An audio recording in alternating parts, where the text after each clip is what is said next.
Hey everyone. So, just as I thought I was getting better, um, with my thyroid and my sleeping and stuff like that, I had a really bad night and day. Um, I went to bed last night, probably about 2 in the morning, somewhere around there. I was in bed early, but I watched a lot of MASH reruns last night. Um, and I fell asleep, I think around 2, between 2 and 3. And I didn't get up until 7:30 tonight. And I don't know if any of you have had this happen to you, but it's really stressful to um, lose your situation in time, right? Because you wake up and you don't know if it's the same night or the next night, and it really puts a lot of psychological stress. That's the worst thing about this whole thing with my thyroid is the stress of losing losing a whole day of time and then waking up and not really knowing where you're at, like what time it is.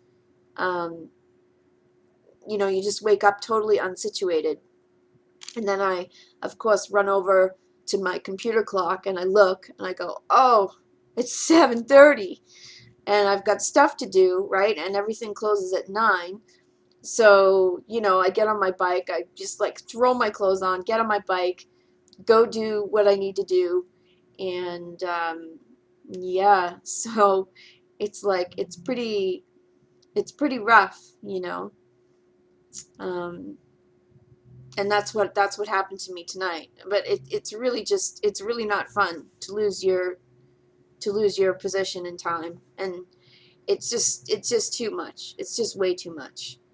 I think that eventually they're going to test my thyroid again, and they're going to realize that dropping me down to 50 micrograms probably wasn't a good idea. They probably should have kept me at 75 micrograms. I think eventually my thyroid's going to go low again, because somebody who studies this emailed me. I didn't know who the person was, but they really knew a lot about what they were talking about. This is with my windows closed. That's how loud it is. Um, so they PM'd me and we talked about it, and they told me to expect that my thyroid would go really high, and then with the first doses of medication, which is exactly what happened, and then it'll go low again, and then the medication will need to be raised up. Like, this stuff can go on for, you can expect months and months of this kind of trying to fine tune what you're supposed to be taking. um, because you have to understand, like, I got blood work in November of 2011 and my thyroid was fine.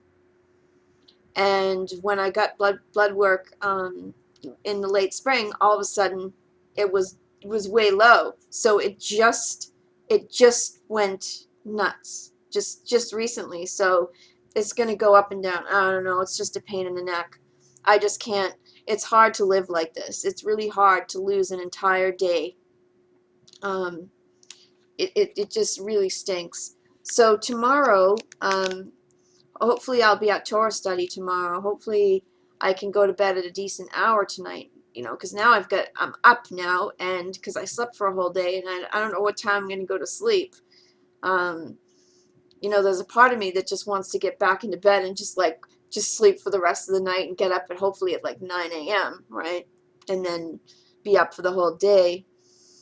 So we'll see. We'll see what happens. I want to be there. I'll set my alarm clock, but I can't promise anybody anything, And I have a Hebrew course too that I signed up for, and for the fall, and I hope that I'll be able to do that and handle that schedule. I mean, that's really gonna suck if I can't do that schedule. It starts at 7 at night, I believe. 7 at night. So hopefully that's good, because usually I'm up at 7. you know. So we'll see. We'll see. I know you'll keep me in your prayers, Brenda and Jason. Oh, that reminds me. I think that what we should do is every once in a while we should have an online Shabbat with Brenda and Jason. I've been mulling that over in my head.